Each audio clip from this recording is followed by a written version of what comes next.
It was raining heavily on the land where Grand Duke Nocturn was staying as he poured down on the beautiful two-story building, where you could clearly hear the raindrops as they poured down on the rooftop. The lady in a white dress and black shoes that had a shining ribbon on them walked through the rain, as she didn't have much of a choice since she needed to avail herself immediately, and the rain was not stopping at any time. The butler in a black suit held an umbrella as he stood next to the lady who was also in the rain. She held a wile umbrella with black luggage in her hand, so the butler immediately directed her to where she was supposed to go and told her that she could leave her luggage with the maids in the castle. So in no time, they had already reached the door of the castle, and the butler went straight to open the door for the lady in white dress. It was a very magnificent building that had a lot of pillars in it, so he stood by her and ushered her in as he welcomed her into the Blackwell Grand Duchy at the same time. The lady that was ushered into the palace was none other than Lady Laria Sherwood. She was a pretty damsel that had big blue eyes, and she had very long blonde hair that passed down to her shoulder level. So she dressed in her white royal attire, with a diamond ribbon placed around her neck that glittered. So the butler walked in front of Lady Laria in the main hall of the Grand Ducal estate, where nothing could be heard other than the pattering of the rain. So he led her as she walked behind him to show her around the palace, as she was new there and didn't know her way around. As Lady Maria was still standing behind the butler, a thought suddenly flashed through her mind, and she remembered that the reality she was currently in was actually a novel. So she stopped and she stared around. A man dressed in a royal robe held his sword in one hand, and his other hand was held by a lady who was crying as she clung to him tightly. So as they continued running inside the palace, she was left with no option but to question him as to where they were actually going. But the man seemed as if he didn't even hear what the lady said to him, so he ignored her completely and continued walking. But all of a sudden, he finally turned around and halted. So as they both stopped, he quickly took his hand off of her grip and beckoned her to let go of his hand. The moment she let go of his hand, blood immediately spilled out, and he held his fist in the air. The lady in a white dress leaned on the chest of the man, who wore purple princely attire. They both stood and faced each other, with bloodstains still in her hands. She held him by the chest as she looked straight into his eyes and asked him if he was really planning on killing Heinrich. Within a short period of time, he dropped off his blood-stained sword, stepped closely towards the lady in a white dress, and moved as if he were actually going to hurt her. He then told her that he was actually going to kill Heinrich, as he had asked earlier, because he couldn't stand the fact that Heinrich was actually her close friend, and it drives him insane. As he couldn't take it any longer, he stood as the lightning struck behind him. With tears running down his cheek, he was filled with a lot of pain and rage in his eyes. So he said to her that instead of him losing her to that bastard called Heinrich, he would prefer if everyone died by the hand of his sword. Lady Laria was actually so lost in her thoughts and imagined all this in her that she didn't realize the moment they had reached the door of the room the butler took her to. So she stood and smiled with her big blue eyes the moment she heard her name being called. So she laughed and stared at him as if she were actually paying attention to what he was actually showing her. But since the butler didn't quite know what was happening with her, he pointed out his hand to the door and told her that this was actually the reception room where the Grand Duke was lodged.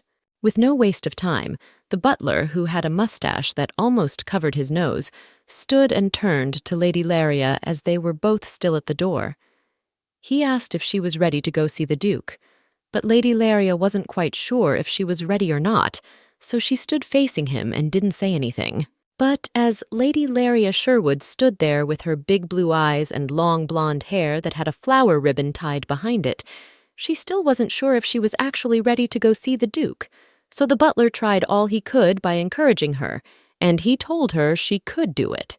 It wasn't something difficult to do at all. The butler wasn't ready for the lady's so-called laxity, so he went ahead to open the Duke's door and went straight to where he was. The Duke was actually standing by the window with his head facing towards the palace garden, so as he stood behind the Duke, the butler said to the Duke that Lady Laria Sherwood had arrived to see him. So the Duke, who who also had a diamond pendant placed on his neck with his purple, fierce eyes, turned to the butler and told him that there was actually a man he was supposed to have a meeting with, and in order not to waste much time, let the interview begin immediately. The Duke, who looked and dressed so innocent in his royal attire from first glance, wasn't actually the kind person one would have thought he was.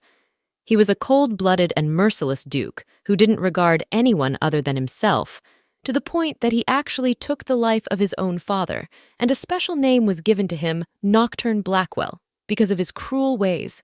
But it was actually funny to think that the Almighty Duke was actually the male lead character of the novel that Lady Laria wrote. So he stood there in his black and red royal attire.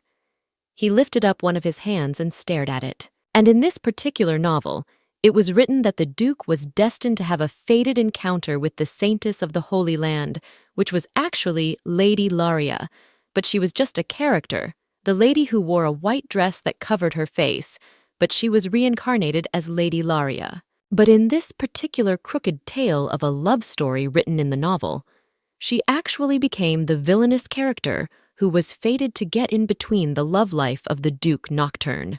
As the Nocturn sat on the throne with both of his hands placed on either side with his legs crossed, Lady Laria stood there before him and knelt down and begged for his love as she lifted up her hand and placed it under his chin. The Duke was not buying any of those because he was quite in love with somebody else. Lady Laria stood there on her knees. Her heart was really shattered because she actually loved Nocturn, but all her advances didn't seem to pay out, so she began to shed tears with pain in her eyes as she stared directly at the Duke. But she was rather blinded by jealousy in her heart, which took the best part of her when she took a sword that was placed at her back, which she intended to kill the two couples. Nocturn and his bride stood in shock and couldn't believe that Laria would actually try to do something of that nature. So Nocturn held his bride in a white dress closely to himself, with a lot of rage in his eyes. Obviously, Nocturn wasn't left with a bit of a choice, but to protect the lives of his bride and his own. And by doing so, he had to take the life of Laria in his fierce anger, so he took his mighty sword and slew her. Lady Laria was brought to her sudden end as she lay down in her pool of blood. But as she looked into the mirror by the wall, she rather saw a different person than herself. So he held her hand on her cheek and placed the other on the mirror. She was so horrified because she was actually the character Laria, and since, according to what was written in the novel, her fate was actually paced at her dying in the end, that traumatized her even more. She couldn't believe what was happening the very moment she opened her eyes and woke up in a rather strange world. So she sat on the bed in the room and covered herself with a white blanket as she bottled up all the grief in her heart because of her preordained poor future. Even the maids in the castle couldn't believe what they saw. They always knew Lady Laria to be a cruel mistress and never thought she could ever be in a rather sober state. So they both watched her as she sat on the bed, all tied up with her blanket, and she was grieving. But since they didn't want to cause any trouble, they decided not to intervene in anything and let their mistress be, because they didn't want to be the ones that would end up adding to her problems. So they left her as she was still lying down on the bed in her room and hoped that she would later decide to come out on her own. As she was still covered with the blanket on the bed, she bowed down her head as she suddenly reasoned within herself that all that had befell her might be actually a punishment for her failing to finish writing her tragedy novel. But it occurred to her that it wasn't actually a tangible reason to treat the author of a story just because she didn't complete the novel. It just didn't add up. Since she has been sitting on the bed for a long period of time, she was a bit fed up, and she decided she would take a leap of faith. She stood immediately from the bed and put her shoes on her feet. She said to herself that since he was fated to be doomed, it was the result of her meeting with Nocturn as written in the novel, and since they haven't met yet, she decided to totally ignore him and steer clear of him at all times, since she had a clear knowledge of where he might possibly be, and with that, she might have a great chance of survival. Worrying forever won't bring any solution at all, and actually giving it a try was worth it after all. So she stood up from the bed, took the feather, dipped it inside the ink, and decided that she would use the advantage she had as the original author to guarantee that Laria Sherwood was entitled to new plans for her life. So, as she finally decided to come out of her shell and step out to accept her fate, what she thought seemed like a bright future ahead of her turned out to be something completely different. It all happened the moment one morning she proceeded to the door and held the handle to go out that she realized there was a small crack in her plan. The lady walked straight into the dining room in the palace and pushed the door wide open as she stood by the door with her long blonde hair that was tied with a pink ribbon. So she stared at the rest of the people that were already seated in the various seats as they were eating their meal on the table. Her mother was also a very beautiful woman who actually had the same big blue eyes and blonde hair. Lady Laria was actually a carbon copy of her mother. But her mother wasn't really annoyed at her for coming late to the table. She only smiled and asked Laria why she came late. The other two boys seated in the dining room were still engrossed in their meal as Laria walked in. So one of them actually looked up and smiled because he wasn't surprised Laria would actually come late. He knew her character after all. But the other gentleman stood there on his seat and continued with his meal as he bowed his head down. But Lady Laria looked rather surprised and shocked at the same time, and didn't actually know the tangible reason to give her mother for coming late. So she stood there with her mouth open, and she pondered within herself whether she could actually come up with something reasonable to give as an excuse. Without wasting time, Laria prostrated to greet her mother by holding her pink dress, bowed a little, and said to her mother that she was sorry for coming late. But her mother wasn't buying at all, so she turned her face away from Laria. She rather thought it was shameless of her to greet her good morning so casually prior to the fact that she was late and made them wait for her before taking their breakfast. But Laria felt a bit ashamed as she heard all that her mother said to her, so she bowed down her head with her blonde hair, and a little tear came down from her eyes because she actually did anything wrong that was worth that level of ridicule. So she stood there, and she was not happy at all. Her mother didn't care at all. All she wanted to do was dash out what she had in mind for Laria. So she added by saying that her father worked so hard to the point that he had to stay far away from home, far from the empire, and also far away from his own family just to put food on their table. And his one and only daughter is staying in her room all day without doing anything at all, and she still showed up late for even their breakfast. So she smiled and said to Laria, "Didn't she find all she did rather embarrassing?" Laria still stood there as she heard all that her mother had said to her, but she didn't move at all. She stood where she was across the long dining table that had several dishes placed on it. Her mother then ordered her to stop all the dallying. She should hurry up and get seated. But Laria wasn't surprised that all that happened that way, even the nagging by her mother when she came to take her breakfast, because she clearly knew it was going to happen as written in the novel. So she quietly walked towards the designated seat where her plate of food awaited her. It seemed a bit odd that her so-called siblings that sat at the dining table didn't even try to side her at all when she was being scolded by her mother. They rather stood there as if nothing was actually happening. One of them was busying himself with his food, while the other one was actually at her. But she didn't let any of those weigh her down. She was determined to eat her breakfast in peace. So Laria went ahead to sit down and immediately took her first bite with her fork from the food that was kept for her on the table. As they were all seated on the table and Laria went ahead to start eating her meal, the taste of her first bite wasn't quite as she expected it to be, so she had to spit it out on a piece of cloth that was placed in her mouth. But what she didn't really understand was how the rest of her family were actually enjoying their meal, and hers didn't taste. She immediately suspected her younger brother of having put salt in her food, as he was laughing hard the moment he saw her spitting out the food. So she held the piece of cloth in her hand and placed it on her mouth so that she could wipe away the irritating taste of the food. But Laria wasn't really surprised after all, because it was just like other usual occurrences that happened to her day in and day out. Some were the crude teasing and jokes her young brother frequently does to her. As she couldn't take it anymore, she had to call the attention of one of the maids in the castle. While one of her siblings still stood there with 2 cutlery in his hands and his head facing the table, he continued with his own meal. So Laria turned to the maid that stood by her side and asked her if she could have the same dish that her family members were eating. But the maid was a little bit thrilled as to how Lady Laria would ask her such a question. The maid immediately wanted to point out to Lady Laria that the meal she had tasted was the same meal that her family members were eating, but Lady Laria wasn't ready to hear that, so the maid hurriedly went and brought her a different meal, galette, and placed it in front of her on the table. Lady Laria, with her big blue eyes and long blonde hair, turned to the maid to thank her for actually saving her from starving that early morning. But it all seemed as if the maid still had something in mind that she wanted to tell as she was still standing next to her. Immediately, the maid saw that Lady Laria was about to get on and start eating her meal.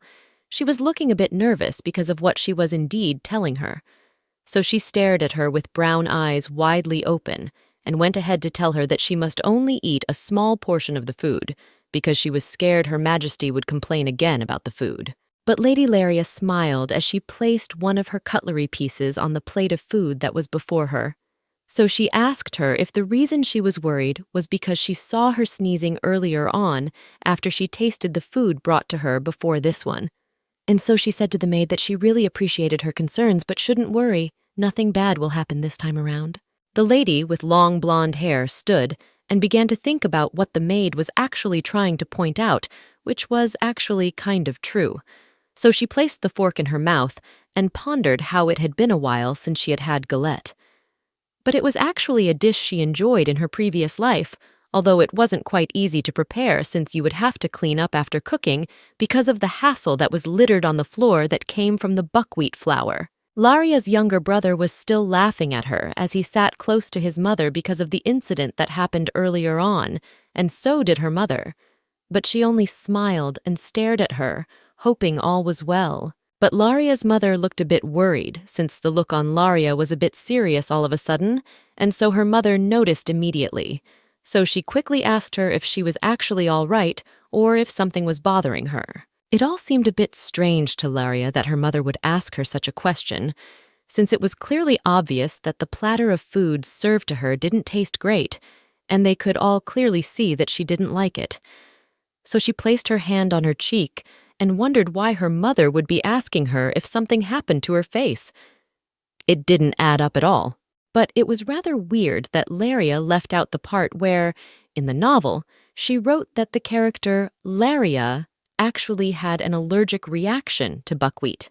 She totally didn't write anything about Laria having any allergic reaction. It wasn't her fault that she went ahead to eat the meal because she didn't know of its repercussions, and that she wasn't reading a novel. She was actually living a life in it, so she opened her mouth in shock when she came to the realization of the sudden state of Laria. Her mother didn't waste time going to the doctor because she was so concerned about the health of her daughter. So the doctor went ahead to administer the treatment to Laria and said to her mother that they were actually lucky that they alerted him in time as the symptoms of the rash appeared, and he was able to treat it quickly. He also added by recommending to her that she would need to rest well for a while. But her mother folded her two hands and was quite furious as to why Laria did what she did, because she clearly knew she had an allergic reaction to buckwheat, but she still went ahead to eat it. As they were still in the Laria room, her younger brother, who walked beside her bed and had been laughing at her all this while, pointed out to everyone that she must have tried to prove herself after all the teasing he did to her. So as the doctor was about to leave, he urged Laria to take good care of herself and be mindful of what she ate since she had an allergic reaction. Laria stood on her bed in her room, and she was a bit puzzled by what was actually going on.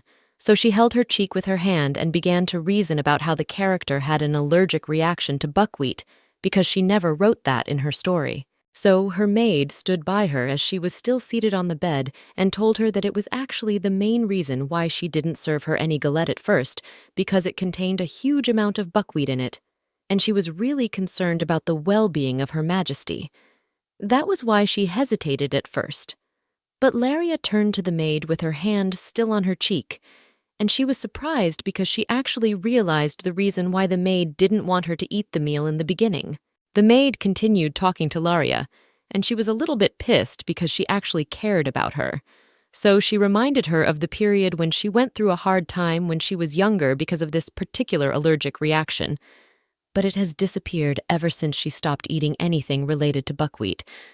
So she asked her what was exactly on her mind when she asked for this particular meal. So the maid held her hand and bowed her head, and she was a bit sad because she clearly knew that Her Highness Laria's mother was going to scold her for actually serving the galat meal to Laria, since she clearly knew the aftermath of giving Laria anything that contained buckwheat.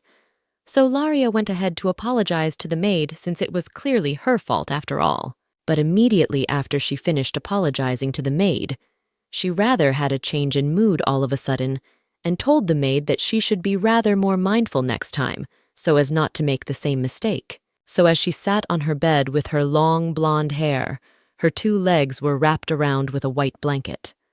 Laria stayed there for a couple of minutes to think about what had just happened because she couldn't comprehend everything at all. As Laria was no longer comfortable sitting on the bed to think through, she finally decided to stand up and walk to the window side so as to get fresh air, and probably that will widen her thoughts.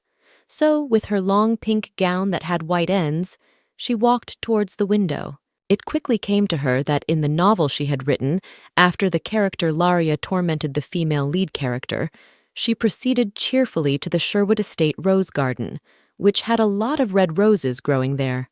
So she stood there with her blonde hair and 2 blue diamond earrings on her ears. She then placed her hand beside her eye region and smiled as she danced alone in the garden. As she was at the window of her room, she placed her hand on the window and looked down to the ground, and she quickly noticed that there was no single rose growing where she thought it would have been growing as written in the novel.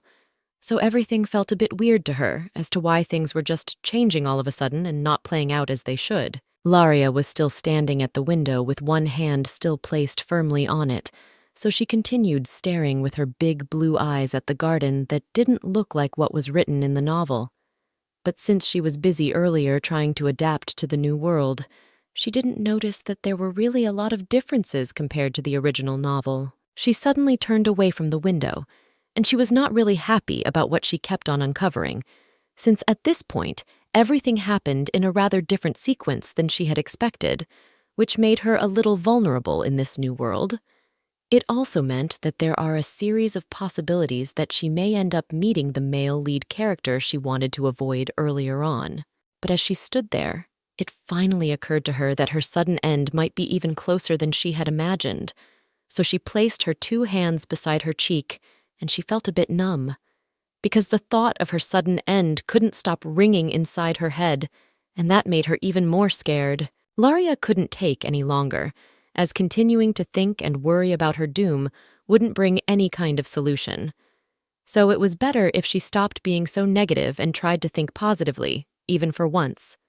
Laria then decided to leave that state by walking away from the window to find something she could do to take her mind away from all those negative vibes. So she decided to walk towards where her wardrobe was, and she thought about looking for Laria's diary, because it was obvious that any time she felt down, she would go and write down what she felt at that moment. And she said to herself that without the diary, it would be impossible for her to keep track of this current timeline and draw comparisons with any such. But once she comes across the said diary, she will be able to get a sense of what is happening and what might possibly happen after now. Laria bent down close to the wardrobe, and her big eyes were so fixed on the drawer that was below the wardrobe. She was rather eager to find the diary, as that was her only beacon of hope at this point in time, because everything else felt unreal, and she couldn't take chances any longer. And since finding the diary was her only hope at this point, it will also go a long way in calming down the sudden anxiety that she had. So she kept her eyes directly inside the drawer in search of the diary. According to her, the diary should be somewhere inside this particular drawer because that's where Laria's other books were kept. But in no time, after so much resilience and determination, she finally found the diary she had been looking for. So she held the diary in her hand, and she was very happy she did find it because she believed its content would help her navigate through this new world without any fear of failure of any kind. Since she had already found the diary, she stood up from where she had bent down near the wardrobe as she heard a knock on the door. It was actually her maid, so she said to Lady Laria from outside that there was a guest waiting to meet with her. But since she wasn't expecting anyone at this time, she was rather surprised, and turned to actually confirm if she heard the maid clearly. As she was still holding in her hand the diary that had a red cover on it, she was still in shock, and that made her open her mouth as she heard what the maid had to add after saying she had a visitor. The maid said that she was pretty sure that her job in the castle was to serve and cater for Lady Laria Sherwood, so why the sudden surprise from Her Majesty? The lady looked closed with her big blue eyes, as she couldn't believe what she'd just heard again. Who was he actually referring to? So she asked the maid who she was actually referring to, and the maid went ahead to tell her that it was rather obvious that she was talking about the Grand Duke Blackwell. But Lady Laria wasn't taking it anymore, as it was just too unrealistic for her to believe what the maid revealed to her. So she wasted no time and went straight to open the diary on the table. Maybe it had more concrete detail that she could easily rely on, because she was pretty sure that the character Laria wasn't supposed to meet with Nocturn anytime soon, as she had written in the novel. So she flipped through the pages of the diary with her fingers carefully in order not to miss out on anything. Even the smallest detail was very important to her at this point in time. Laria placed the diary wide open on the table for a clearer view and easier reading. So she leaned with her two hands on the table, with her long blonde hair that spread down to her waist region, and went straight to unveil the contents of the diary. She was still seated near the table, with the diary still in front of her. She went ahead to start reading the same diary she had found earlier. It still felt unreal to her because of the chances of her escaping the torture of living in a house where no one actually understands her or acts like they do care about her. The diary says that her father, who always uses his work as an excuse not to spend quality time with his father was not always around because of the nature of his work. But even when he had the choice of coming back home, he would probably give an excuse as to why he wouldn't make it. It was just a lot for her to take in, because she didn't feel any love at all living in her own house. As she sat on the seat with her two hands crossed on her thigh and her head bowed down, she recalled how her family treated her. Was it her stepmother, Hilary, who she usually referred to as her own mother, who always finds fault in whatever she does, even the slightest mistake she was out to scold her? Or was it her elder brother, Norman, who wore a corporate dress with a book in hand and acts as if she doesn't even exist? And to add to that, her half-brother, Adolf, who always pointed a finger at Laria to laugh at her when he pranks her? So she continued reading the content of the diary. It shows that the character Laria didn't feel loved in her own house, so the moment she found a silver lining of hope as she was seated while reading through a newspaper magazine in her hand, she came across a chance for her to leave her house since she didn't have anyone to lean on. In the newspaper magazine was an advertisement that stated that the Grand Duke Blackwell was actually looking for a maid in his home. The job was for her to take care of the children at the Duke's home. So she lifted up the newspaper magazine in the air, smiled, and said to herself that if only she could get a glimpse of the Grand Duke, she would finally have the perfect chance to leave her dreadful house. As she was still reading through the diary, she could picture how Laria was writing all these thoughts in her diary with a piece of quill in her hand. Although Laria had never taken care of a child before, she was rather ready to give it a try and find a way to work it out by any means. Laria added by saying, according to what was written in her diary, that she would hurry up and prepare a written resume and secretly have it delivered to the Grand Duke's house without anyone knowing it was actually from her. And if she could actually successfully carry that out, she prayed that she might find favor in Duke's sight so that he could save her from her life of despair. But as she stood with her long blonde hair and the diary in her hand, she couldn't possibly believe what she had just finished reading. There was no way she would have written all those in the novel. They didn't add up at all. So she held the diary closely to her face, with both of her big blue eyes widely fixed on it. She stared at the content of the diary, and she didn't know how to comprehend everything because it was an entirely different story from what she had written in the novel. As she was still in her room reading through the diary, she suddenly heard a knock on the door, so she turned and wondered who was actually trying to disturb her at this time of the day. But it was actually her maid who called her from outside the room and said she wanted to start helping her prepare for the outing she had. She went ahead to usher the maid into the room as she had requested, so the maid went straight to start applying the makeup to her face with a piece of white cotton cloth. She robbed Laria's face of makeup so that she could cover up the hives that were on the lady's face. But as she was still seated, the maid brushed her long blonde face. A thought suddenly came to her about the diary she had read. It was actually the moment Laria wanted to send back the carriage that was sent to her by the Grand Duke Blackwell's family. But if she went ahead to do that, her problems at that time would have gone bigger because she would be left with no choice but to meet with Nocturn.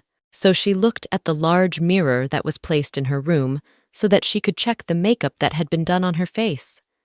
She was a bit lost in her thought as the content of the diary kept on ringing in her head.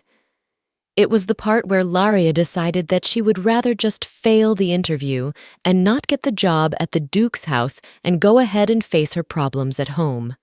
It was quite better that way. But as she was still in her room getting ready to go and meet the guest that had already been waiting for her, her family members had already welcomed the young man who wore a red princely garment, and they kept him entertained as they all laughed together. And immediately when her stepmother saw her coming from afar, she stood up from where she was seated and walked towards where Laria was standing.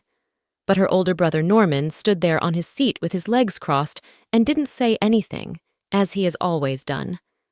Lady Laria stood and held her two hands together. She was a bit shy all of a sudden because she wasn't sure of what she would encounter during the course of her meeting the young man in red. Lady Laria stood with her beautiful blue gown, which was styled by her maid and had two long braided ropes that went down from her waist level to her knee level. She was dressed rather too gorgeous since she was meeting with an important person. She wanted to be in her best attire, so she was still standing there. She closed her eyes, bowed down her head a little, and apologized for keeping them waiting all this while. After that, she introduced herself as Laria Sherwood. But the gentleman in the red garment was a bit shocked the moment he saw Lady Laria, because she was looking so gorgeous that he did not even know the moment he opened his mouth wide and told her that he had been waiting for her for a while now. But he was rather dumbfounded by her beauty, and he couldn't hide it because it was quite obvious. Ladia's stepmother was rather quick to shut the gentleman in red out because she had actually been waiting to talk to her daughter as well.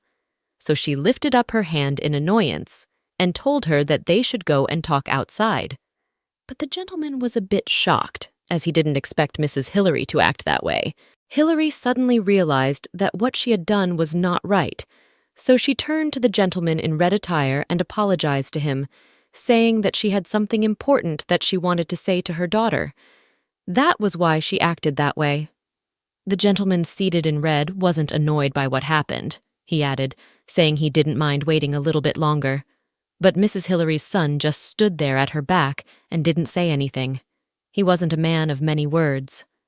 The guest in red attire was seated on the chair as he was waiting to meet with Lady Laria, so he placed his two hands on his thigh and looked around, and he felt a bit weird because he didn't want to interfere with the family dispute that was going on. So her stepmother ushered her out of the room because she wanted to ask something very important, so her elder brother accompanied them outside and stood behind his mother.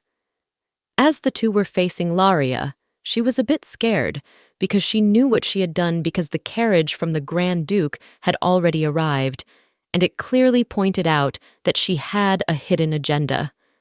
Her stepmother went ahead to question her and ask her if she was really going to be interviewed as a maid. Since she was already caught red-handed, there was nothing left for her to say in order to prove that she was innocent at some point. So Laria bowed down to her in shame and closed her eyes, as she had a clue before that her being caught might actually happen. As the two stood before Laria, who was wearing a pink and black ribbon tied to her hair, her stepmother pointed a finger towards her. She was actually scolding her as usual and didn't wait for Laria to give her a tangible reason for what had transpired.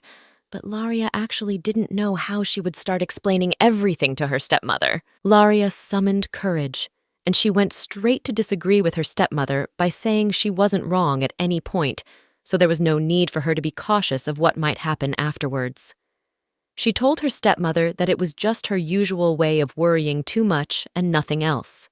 But her stepmother didn't take what she said as a tangible excuse to give, as she expected nothing but. So she stared at Laria angrily and told her that, as the only daughter of her father, she should be dedicated to the house and serving food, among other chores. So her stepmother stood and continued yelling at Laria because she wasn't impressed at all by her daughter's behavior. Her elder brother also stood in front of Laria and wanted to put in his own opinion about the issue, when Laria suddenly answered and said that they shouldn't fault her like that because she was actually working towards improving herself more. But her elder brother couldn't take it anymore, as he had always wanted to say something on the matter. So he folded his hands and angrily said to Laria that at least, even if she was going to take such a decision, she should have discussed it with the whole family instead of hastily going to do what was on her mind. But Laria responded by saying it was not like they even genuinely cared about her. They were rather being overly protective. So Laria went ahead to pull the sleeve of her beautiful dress to show her elder the effects of the allergic reaction she had earlier on.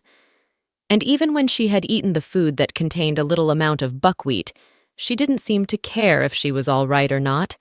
He rather just turned away his face and continued eating his own meal, as she was still holding her arm out with the rashes that formed on her arm because of the allergic reaction caused by the galette she had eaten.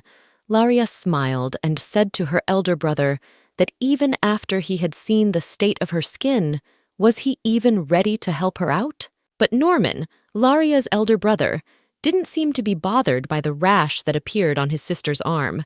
At this point, one will be thinking that he kind of hated his younger sister. So, as the lady with long blonde hair was still holding her affected arm with both eyes closed because she couldn't believe that her brother would have reacted that way, her brother added by saying that even with what happened to her, it still wasn't her right to take the kind of decision she took. The guest who wore red attire couldn't help but wonder what had been happening all this while he had been waiting to interview Laria. So he held a cup of coffee in his hand and stood up before he overheard the conversion between Blackwell's family. And that made him a little bit scared, as he didn't want to make any mistake of any kind because he didn't want to be disgraced by Laria's stepmother, Mrs. Hillary. Since they had all doubted her, both her stepmother and elder brother went ahead to tell them that since they had concluded that she was lacking the ability to comport herself, she assured them that they had nothing to worry about, considering the fact that she would fail the interview anyway. As the two were still staring at her, she decided to go back into the room where the interviewer was and act like everything was normal. As she was about to open the door to enter the room, she turned her back with her long blonde hair that reached her waist level towards her stepmother and elder brother, and said to them that what she meant by all that she said earlier was that they shouldn't care or be surprised about anything she ends up doing. As they were all heading towards where the interviewer was, her stepmother and elder brother stood before the stairs and watched as Laria walked down the stairs to go and meet the interviewer, who wore red princely attire.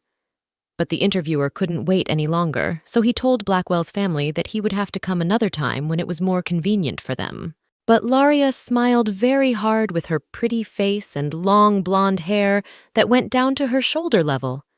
And she said to herself that if she could successfully pass the interview, her family members would start respecting her and treating her in a sensible manner.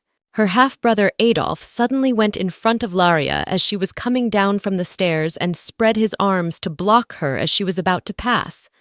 And he also tried to make her fall, as he was not able to stop her from walking from the room. But Adolf didn't seem to have understood what was going on with Laria, so he called her Pumpkin, the name he usually uses when he wants to tease her, and asked her if she was actually leaving the house as she walked past him, or if she was annoyed that he tripped her as she was walking down the stairs. Laria wasn't quite ready for any drama between her and her half-brother, so she ignored him completely and went straight to where the interviewer, who wore a red dress, was and stood beside him. So he opened his mouth and asked Laria where she was actually going all by herself. And he wondered why he had not heard anything from her since she left the room. But she rather laughed very hard as he asked her that question. So as she stood in front of the interviewer with her long blonde hair, She then went ahead to apologize to him for keeping him waiting all this while, but the man in red wasn't actually annoyed at all. Even though she had kept him waiting for so long, he only smiled back at her. Laria's half-brother Adolf still didn't give a breathing space as he was still standing in front of her trying to prevent her from going outside. So she turned to him angrily and said to him that why didn't wait when she was in a playful state for him to come and start teasing her all of a sudden, because with this annoying behavior, he had already made their guest uncomfortable. Adolf was still standing in front of Laria with both of his hands spread widely because he wanted to block her from going out. And the guest in red that stood behind him was a bit shocked because how would he be trying to waste his precious time after all the delays that had been made earlier on? So Laria was a bit pissed, so she held her bag in her hand and went straight to walk out of the room. But Laria was so determined and didn't want anything to stop her from going to the interview. So she walked past and ignored Adolf without being bothered by what he was saying. So Adolf stood there and turned in surprise that his half-sister could be bold enough to have pushed him and passed. They all stood in shock as they watched as she boldly walked out of the house.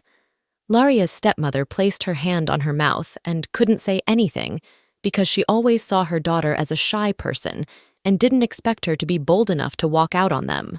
In no time, she had already entered the Grand Duke's mansion, and as she entered the room, she was ushered to where he was seated. So Laria went ahead to hand over her resume to him, so the Grand Duke crossed his legs as he held the resume in one of his hands while sitting on a red couch and going through the information written in the resume. So as they were both seated together in his office with cups of coffee placed in front of either of them, he went ahead to ask her to confirm if her name was actually Laria Sherwood. So she responded by saying yes, that was her name, and she also added by saying that she is 19 years of age, the second child in her family, and also the oldest daughter. The Grand Duke, who wore his princely garment, held his own cup of coffee and was drinking as he applauded Laria for coming all the way to his mansion, because she rather came from a far distance, all in the name of searching for a job in his mansion. She was indeed determined on passing the interview and getting the job, but Laria placed her hand on her chin and laughed after hearing what the Duke had to say, and said to herself that it was rather funny to her if anyone was given such an invitation to be interviewed by the Duke, and the person would reject such an offer. So she replied to the Duke by saying he shouldn't bother himself by worrying her because he sent a quite nice carriage to convey her here, so that made it possible for her to have a comfortable ride. Laria stared at the Duke with her big blue eyes because she was rather excited that she was there in the mansion. It was a bit of a privilege to be able to meet with the male lead character of the novel she wrote. The Grand Duke, who had his fine purple eyes fixed on Laria's resume as he held it up and read through it because he was a bit intrigued by knowing her better. But as they were seated today, Laria was a bit shy to look directly at the Duke, so she turned away her face and looked in the opposite direction because he was just too handsome that she couldn't keep eye contact, since she didn't want to make everything a bit weird. She tried her best to avoid staring at him as he stood with his legs crossed and the resume in his hand while facing in her direction. Laria, who was also a beautiful and lovely girl with her big blue eyes and long blonde hair, should rather be the one who would be a bit shy because of her beauty, but it was quite the other way around as she turned away from looking in his direction. The Grand Duke suddenly noticed that Laria was actually trying to avoid his face by turning in the other direction, so he was a bit confused because he didn't know her reason for doing that. So he stared at her strangely and suspected her a little, but as he couldn't keep up with the suspense between the two of them, and since he was done reading the resume, he proceeded to tell Laria that he had finished reading the resume she sent over to him. She was tensed because of the tone of voice he used to say he was done, so she was a bit scared as she placed both hands on her thigh and stared at him, as she didn't know what to expect after that. Everything changes all of a sudden the minute the Duke places Laria's resume on the table and turns to her to say something. So as he was still seated on the red couch, he went ahead to tell Laria that what she had written in her resume was no different from trash. But it was a bit strange because he had taken his time to read through her resume, so what might he have seen to make him say such a statement? As Laria was still seated on the red couch with her long blonde hair that had a black and white ribbon tied behind it, she was tensed the minute she heard the Duke say that her resume was similar to trash, and that made her stutter as she was answering him. So she went ahead and asked him what actually made him think of her resume as trash. The Duke placed one of his hands by his head as he leaned towards the left side, and he immediately picked up the resume in his right hand to explain to Laria what made him think that way. He then asked her why she included things like attending sewing classes or tea parties. Her work description here in the mansion is only to look after the children and nothing else, so adding all those was not necessary. The Duke continued by saying that he actually called Laria here because he thought she could at least be able to work hard and cater well for the children in the mansion. But at this point, judging from what he had read in her resume and observed in her physically, even the house chores might be even too much for her to do. So Laria placed her head down with both of her hands crossed together as he was saying all this. She was quite ashamed at this point. Even after saying all that, the Duke was not really finished with what he had to say about Laria. So he added by saying that rather than her comforting a child when he or she is crying, she should likely be the one crying instead. The Duke was rather harsh with his words towards Laria, and that made her less confident about herself, so she kept her head down as she was seated on the couch and couldn't even look up. As Laria was still seated, she suddenly had a flashback to when she worked as a preschool teacher. So she pictured herself seated on a wooden chair in front of 3 children. She raised her hands in the air as she was teaching the children that stood before her, because before she actually came to the Duke's in search of a job, she taught in a preschool and took care of over 10 children at once in a single classroom all by herself without any difficulty.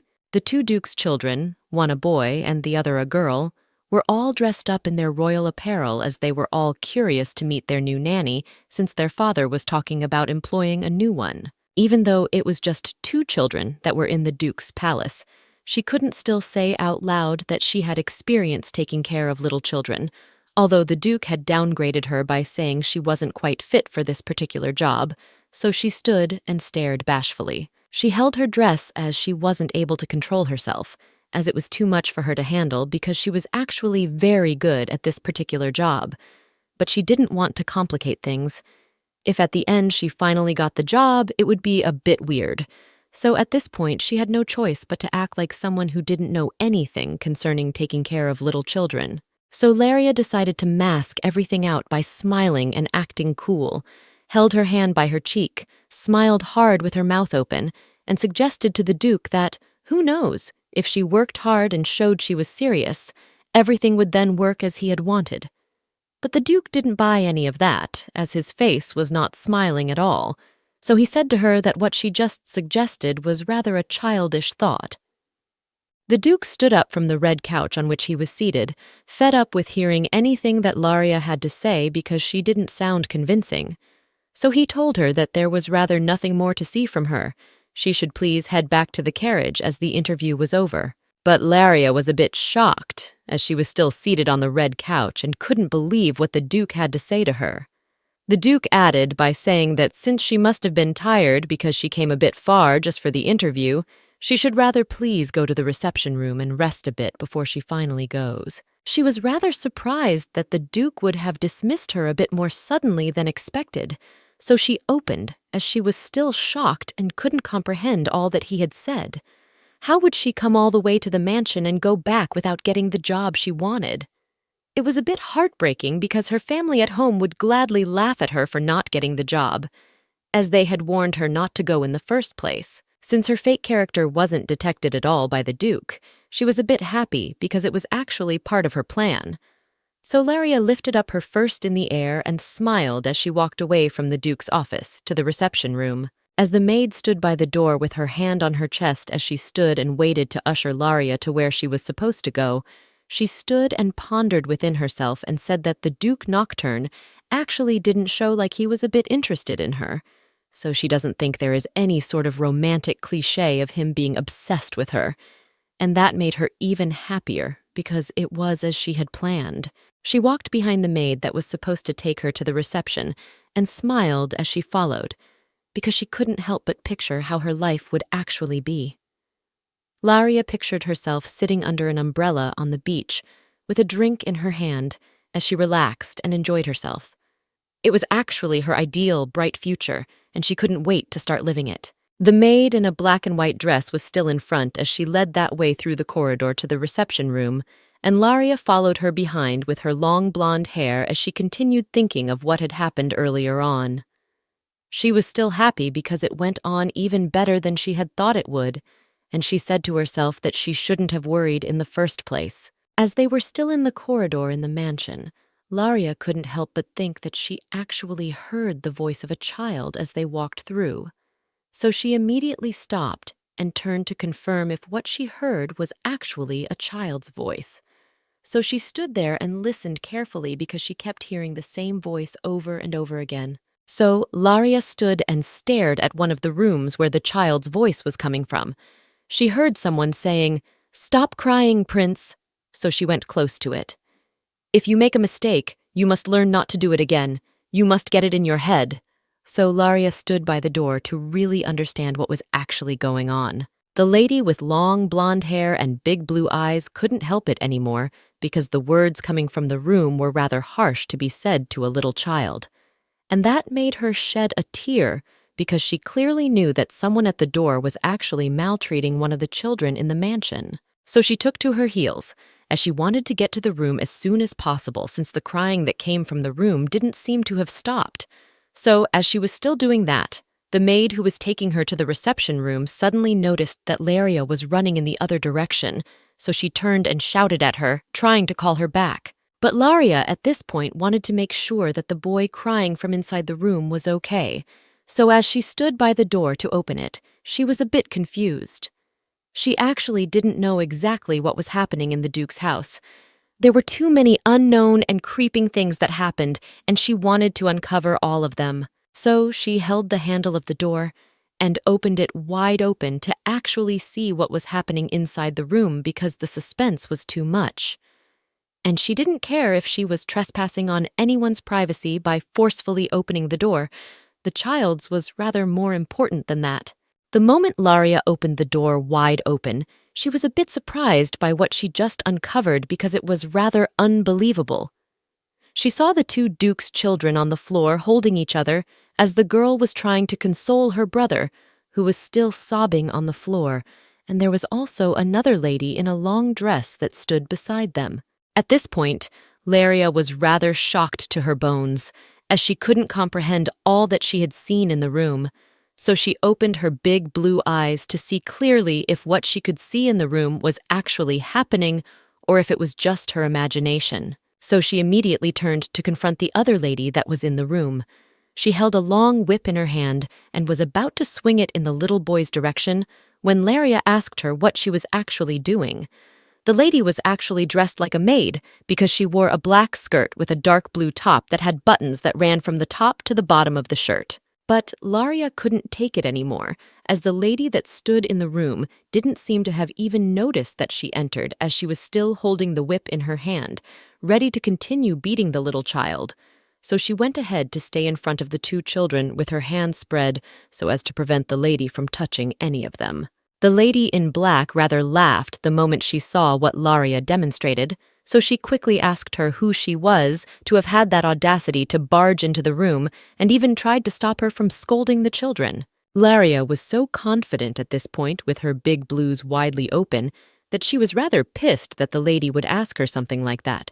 So she looked straight into the lady's eye and told her that she was Laria Sherwood, and she came to the Duke's mansion to be interviewed for the job of the maid.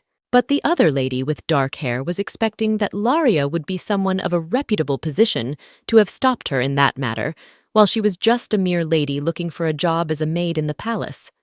So she gave her a staring look and responded to her with the whip in her hand by saying that she is just an outsider who doesn't even know anything about how the palace operates.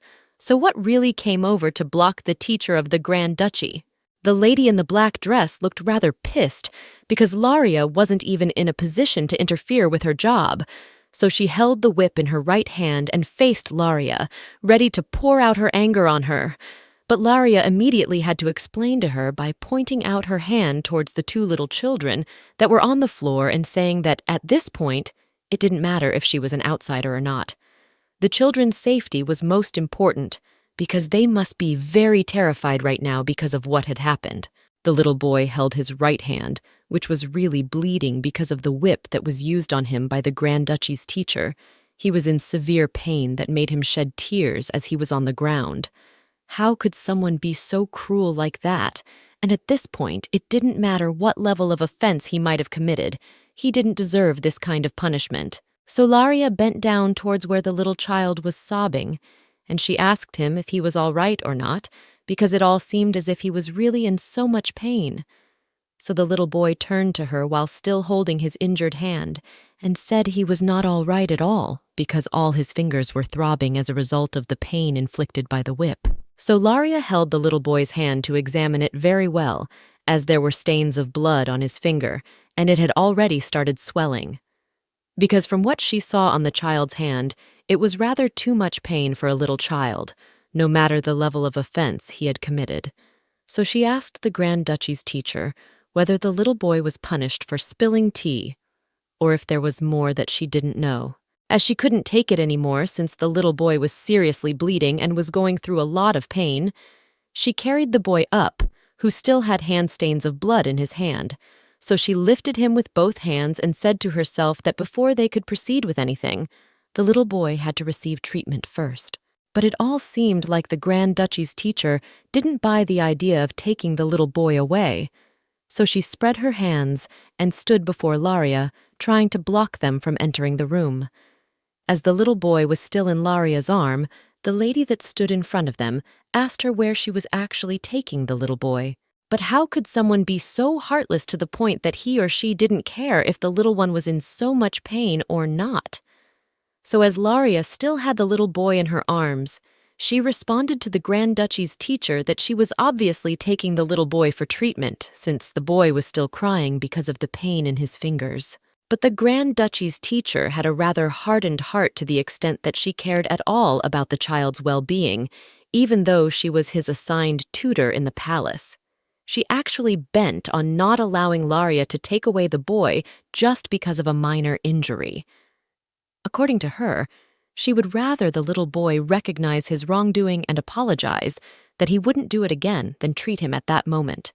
As she was still standing in front of Laria, who held the little boy in her arms, the Grand Duchy's teacher was rather determined on proving her own point by not allowing the boy to leave the room. And that made Laria pissed, seeing that it was not right for a tutor to just ignore a little child after he has been injured, all in the name of discipline. She should at least show sympathy to the injured child, but the Grand Duchy's teacher responded by saying that it wasn't something an outsider should be concerned about, because it was actually none of her business. And that rather made Laria so furious, because how could someone be so cruel to the extent of not caring at all? So she said to herself that the tutor only acted that way because the little boy wasn't her biological child. That must be the reason she didn't care at all. Since the tutor didn't want to allow Laria, who was still carrying the little boy in her arms, to leave the room, Laria decided to figure out a way that they could both be satisfied at least.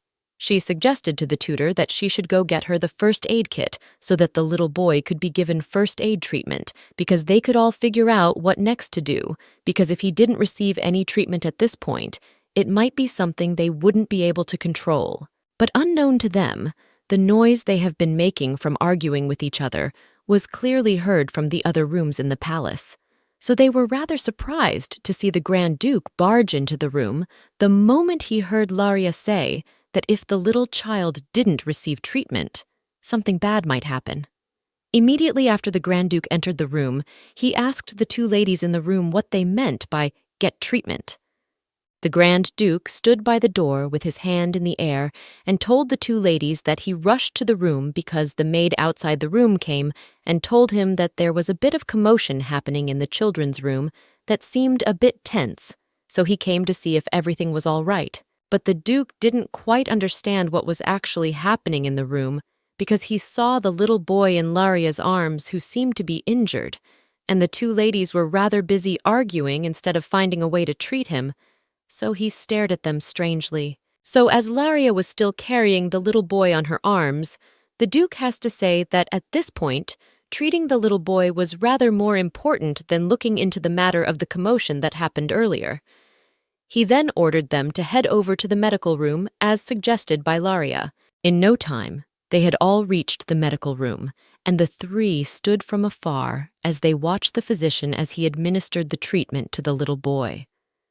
But as they brought the boy into the room and the physician was about to examine the boy, he said they were rather lucky to have brought the little boy here as soon as they did, because it would have been a different story entirely. The physician held the little boy's hand as they were seated at his desk and said that they had no cause to worry since he had been treated before, and the blisters would only form without any scarring.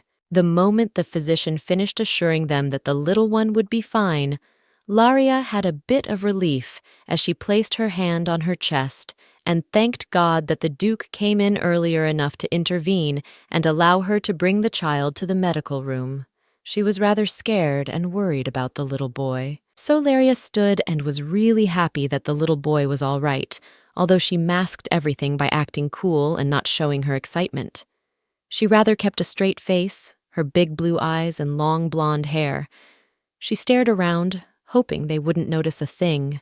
But immediately after that, the Duke called the attention of Laria, as he didn't forget what actually went down that made them bring the little boy to the medical room. The Duke turned towards Laria and told her that it was rather inappropriate for someone who was just here as a guest to be intervening with the internal affairs of the palace.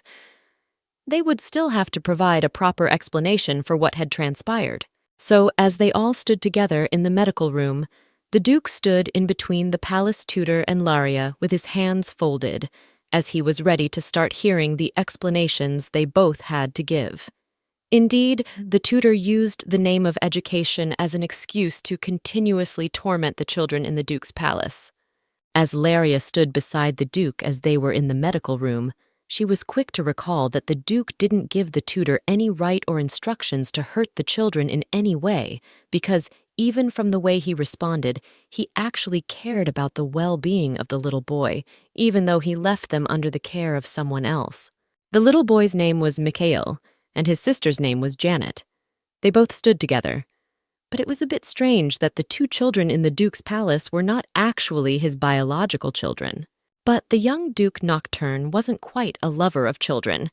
He rather hated them, and that was the main reason he wanted to hire a maid to work in his palace. He was so committed to his work that he didn't have time for children or even think of raising his own children because he was always dressed in his princely garment with a stick in his hand, as his priority at the moment was career over family. The moment after the death of Nocturn's father, who was actually the biological father of both Mikhail and Janet, was a bit tragic because his mother also passed away as well as she gave birth to the twins. Nocturne stood by his mother's bedside as she gave birth and died after it was just too much for him to handle because he lost both of his parents in almost the same period. As there was no one to take care of the two children, who were literally his siblings, he was rather the only one left to cater for the twins. The twins held the Duke's fingers with their hands as they were stuck with him forever, as he became literally their father. But since the nature of his work couldn't allow him to spend quality time with the twins, he was unable to see them often, nor was it even possible for him to treat them kindly.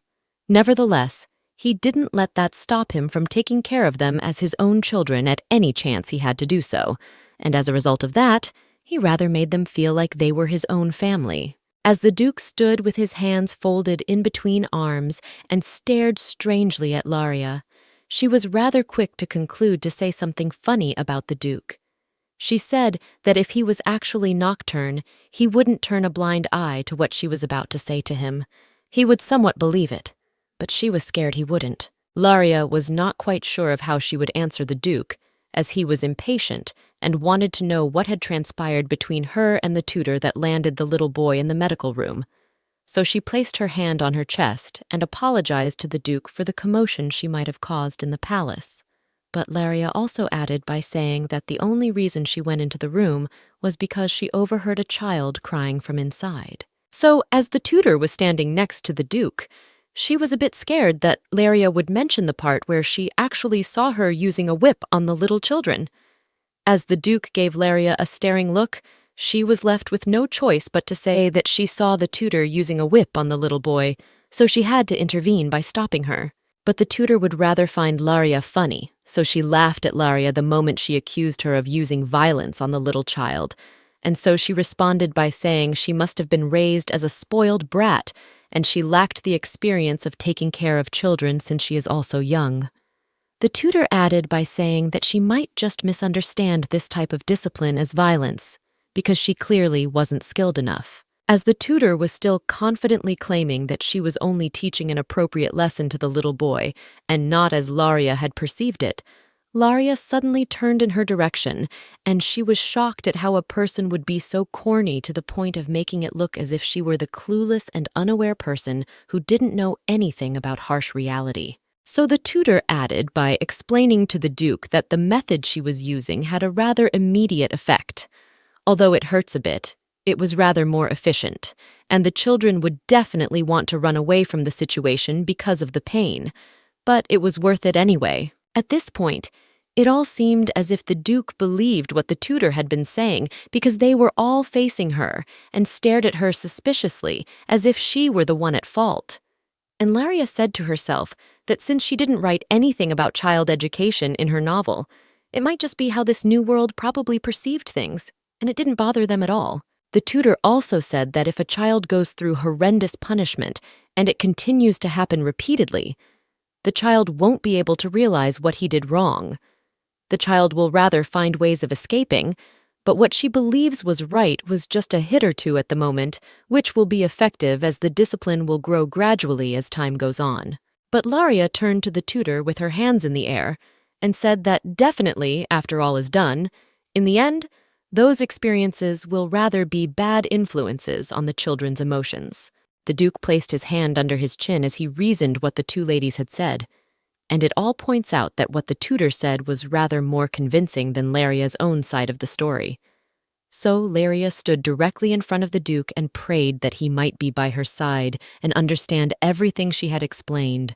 Laria was a bit shocked to hear the Duke say that it was rather hard for him to agree with everything she had to say about everything, and that suddenly changed Laria's facial expression, because she wasn't really expecting that kind of reply from the Duke. So she stared at him with her big blue eyes to see if maybe he was just messing with her. But he was rather serious because he added by saying that Molly was an outstanding tutor, and judging from her career background, she has raised many exceptional children of nobility, and there is no one who could question her professionalism. So the tutor held her two hands and smiled mischievously as the Duke applauded her for her reputable career background.